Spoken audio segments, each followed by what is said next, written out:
Hi, I'm Gosha, and today I will be talking about how to simplify creating visions, and I will support you in finding that way for you to create a vision, making sure that how it's created will support you on fulfilling it and making it happen.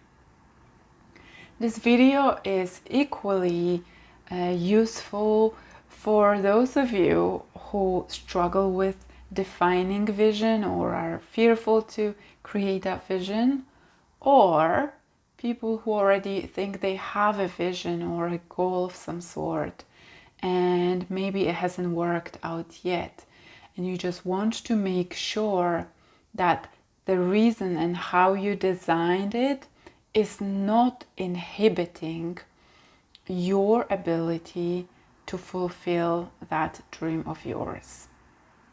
I want to create a distinction for you to really understand the whole premise of this video: goals versus visions.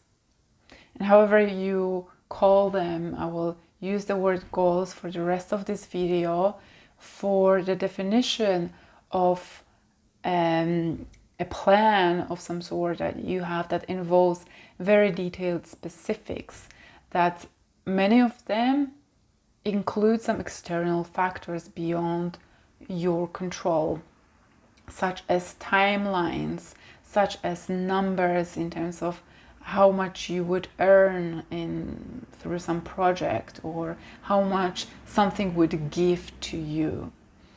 Okay, they are much more rigid than visions in the way there is less negotiation about how that would look like. It's very specific. So it also defines certain actions that how you would want to go there, and implies that you have a control and linear way of acting in getting towards there, which is the first misconception that this premise of SMART goals, as I look at it, is created. Visions, on contrary, are more flexible. They're clear enough that you're able to recognize them, but they have much more room in how they would manifest themselves. And they don't have to be perfectly, precisely planned out. They seem to be more of northern star of what you're trying to achieve, or like a guidepost of what you're trying to achieve, rather than a fixed, rigid goal. It's like full stop. Visions are have more room into creating the processes and the ways for you to get there.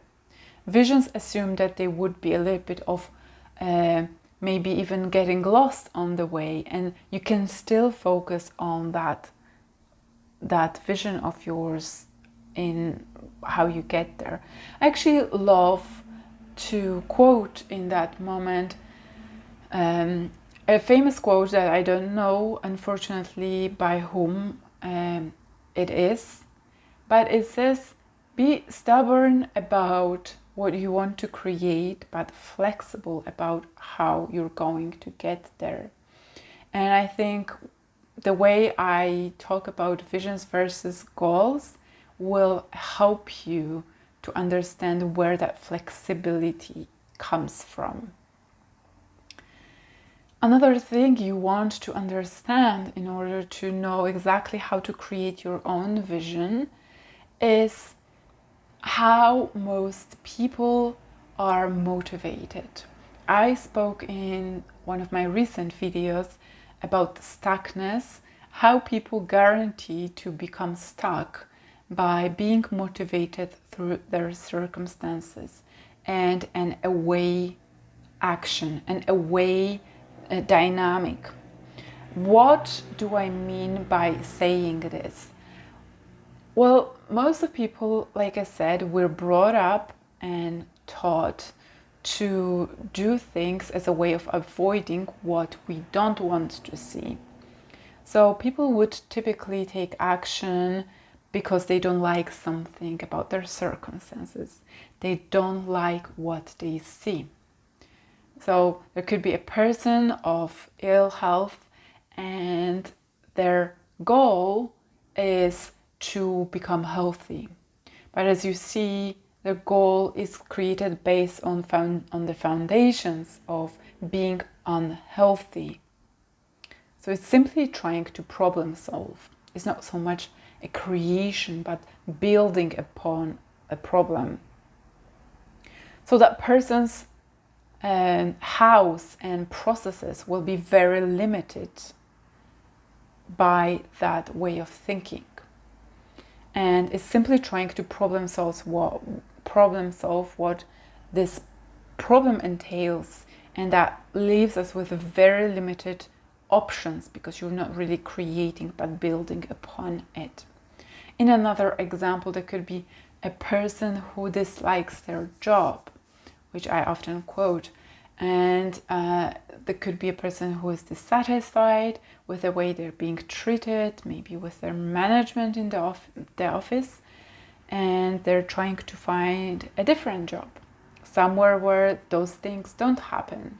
They would want to make sure that wherever they go, they're trying to solve that problem of not having those unpleasant things happening to them. Again, there is this inherent factor of what they do not want to create.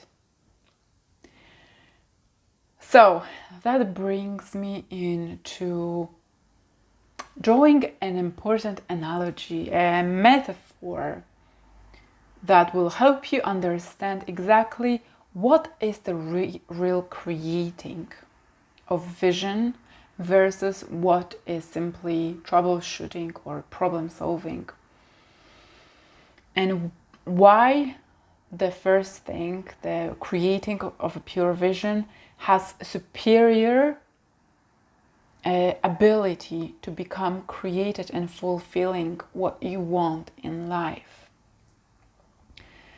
So when you look at the purest form of creation, it's that of an artist.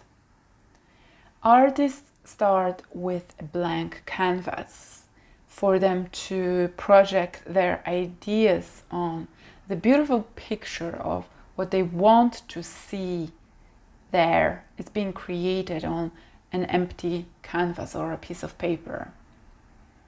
If you are using a similar metaphor from the same area, but trying to represent what most people, and perhaps you yourself as well, have been doing, then it would look like more having an artist who takes already a pre-painted piece that has been created as the circumstances that you see in your life, cutting this up in pieces and maybe modifying and trying to add some bits.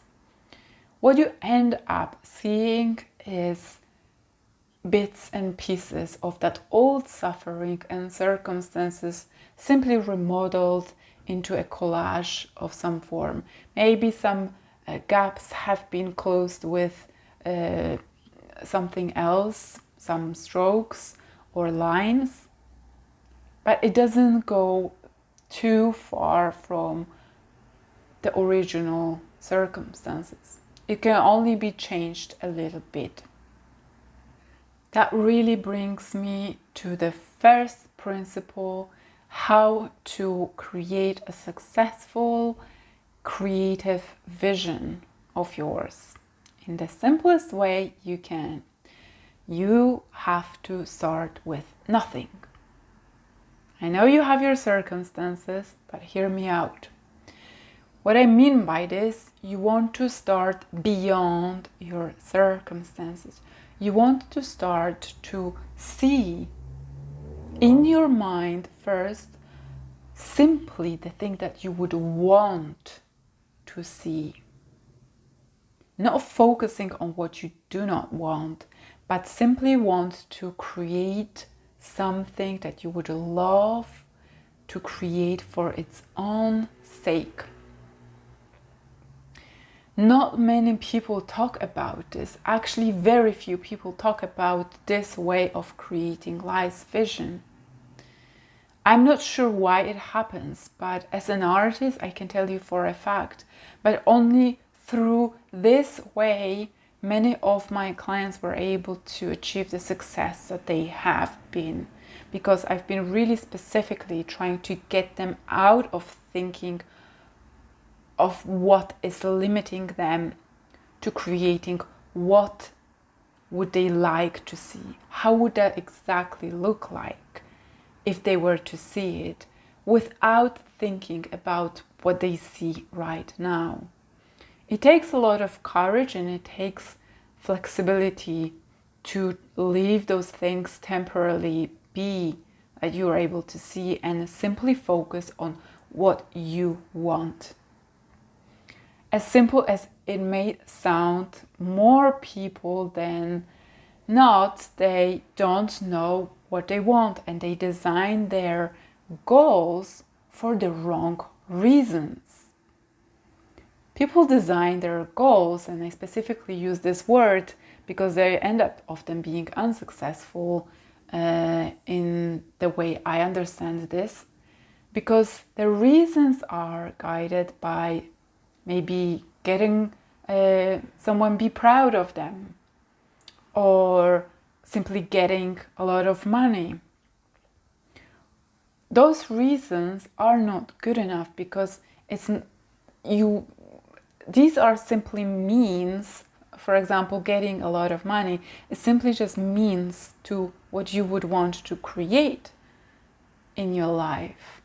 It's just a step. It's not really a goal in itself in the way I understand this. You can create a vision beyond getting a lot of money by asking yourself, what would I want all that money for? All of a sudden, the thinking about vision opens up again for you to be able to say, I always wanted to have a lot of money, for example, because I would want to create that thriving community where I live. That's already a great vision to have. And that could be its own vision because you want to create it for its own sake of being. Then money simply becomes a tool. And you all of a sudden become much more flexible in building that vision of yours in all other ways that you wouldn't be able to had you been simply focused on the money issue. Maybe there are ways of financing this by independent organizations, or perhaps there are ways of collaborating with someone else and trying to persuade them to change their ways of working so that you simply collaborate with them into creating what you would like to see by using their own financing. As you see, when you focus on the vision that you would love to create in your life, you start becoming much more flexible in the ways how you can get there. Another important principle and characteristic that will tell you that your vision is well designed is that you have to lose all your preconceived ideas about what that means, what elements of your past might be making it impossible, perhaps.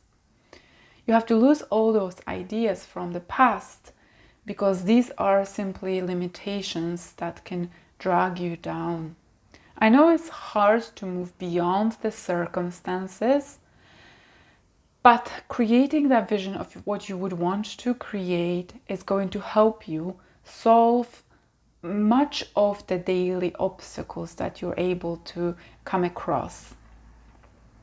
This is a fact because I've seen so many beautiful visions come to fruition simply because a person decided not to focus on what's limiting them, but simply become more creative in getting to that vision of their own. I can really compare this to setting your GPS in your car and knowing where you're headed. And even if there are obstacles on your way, even if there are detours, some things that you have to overcome, you will overcome them because you know where you're headed. You won't give up halfway through because you know these are simply things that have to happen, and eventually you will get there. This is so unlikely to happen for people who focus on their goals, because the rigidness of their goals, like I said before, implies that there is a linear process that brings them step by step to achieving this, that can really throw anyone off the track, because they see midway through that they're kind of failing into meeting those targets, and they burn out or they give up.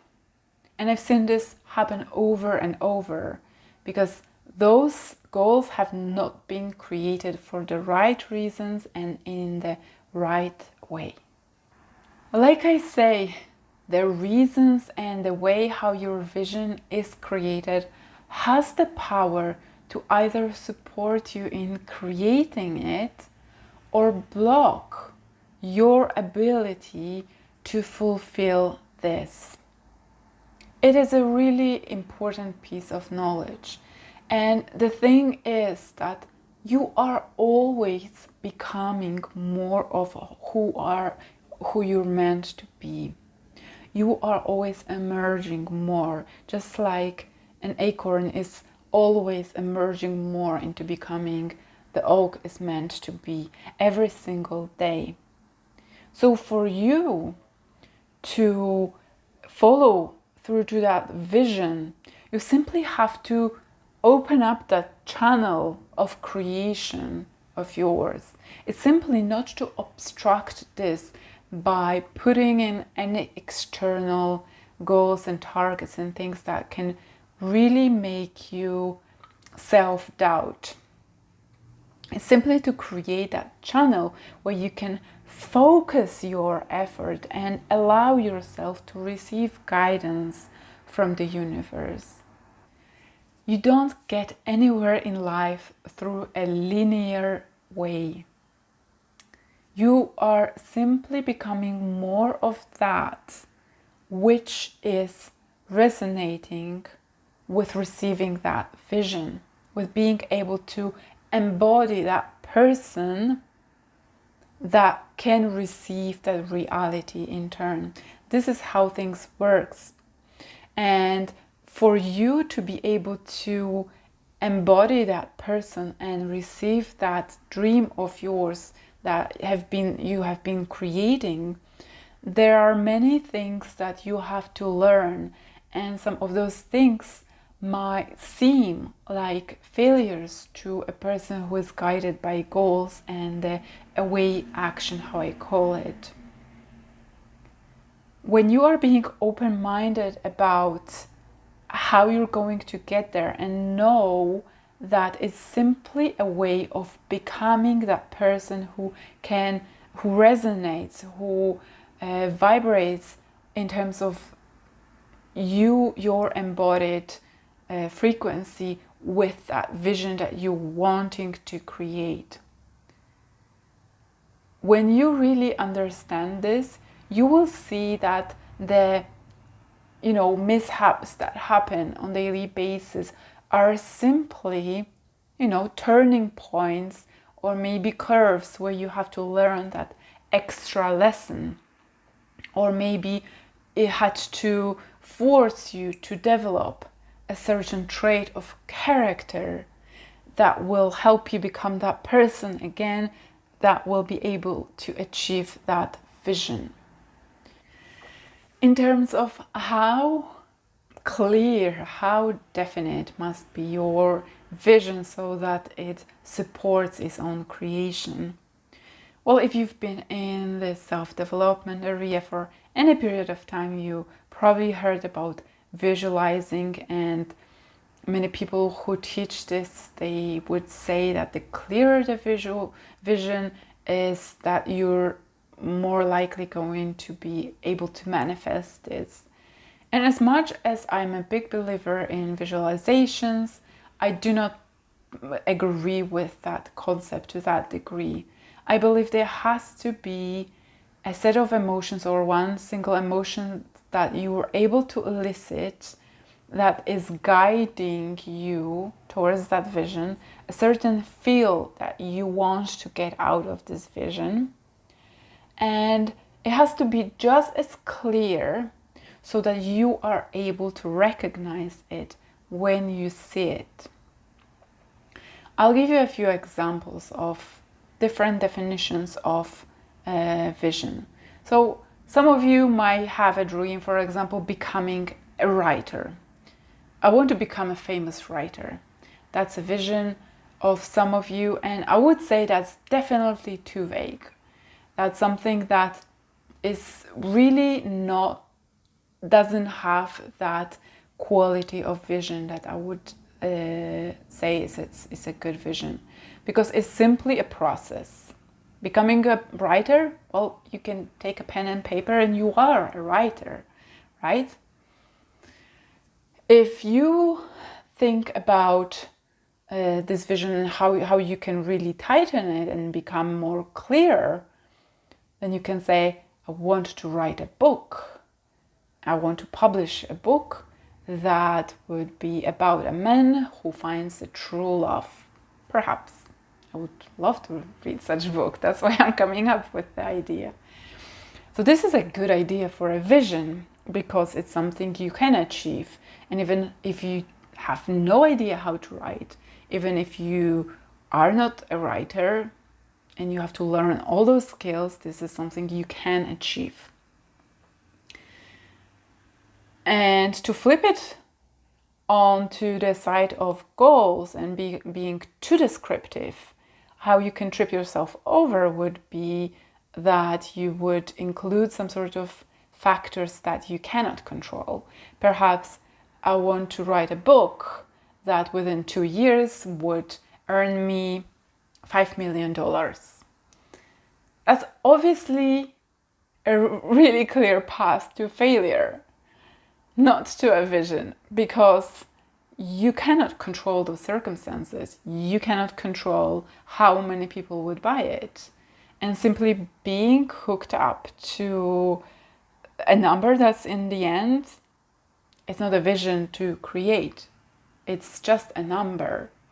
Actually, much more successful way of getting to that number is really focusing on that qualities of the book that you want to create and how beautifully you want to describe that love story.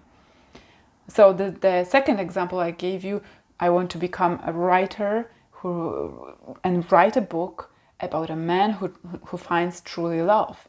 And I want to make this book the most beautiful, the richness of detail of the psychology of the hero. I want to make it very unique and really paying attention to qualities and how much you wanting to give, as in creation, instead of planning how much you will receive, because this is not a factor that you can control. So as you see, there are beautiful but simple ways of designing your vision, and they are quite impactful when you spend enough time on crystallizing what you would want. And don't get to become too perfectionistic about this. Don't overthink this.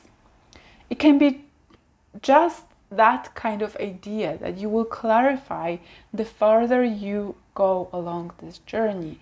It doesn't have to be crisp clear, it doesn't have to be fully planned out, because the plan will work itself out along you go towards your vision.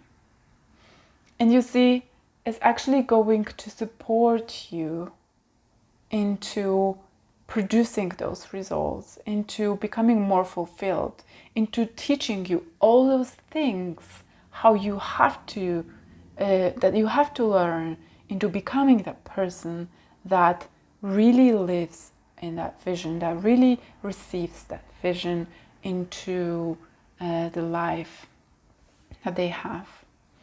So this is what I wanted to share with you today. And another last thing I wanted to say, when you are able to design your vision in such way, you are really able to avoid a lot of disappointment and failed expectations that you had. This is so important because these things are what make us give up. These things are what make us not try again if we become burned out, perhaps, from taking the wrong choices to start with. I will talk more about failed expectations if that's what you experienced in the past. But for now, try to think about the vision that you would love to see in your life, something that you would want to create, by a way of looking forward, not a way of looking away from what you don't like. And if you feel brave enough, share what you would want to create in the comments, because I would love to see this. See you in the next video.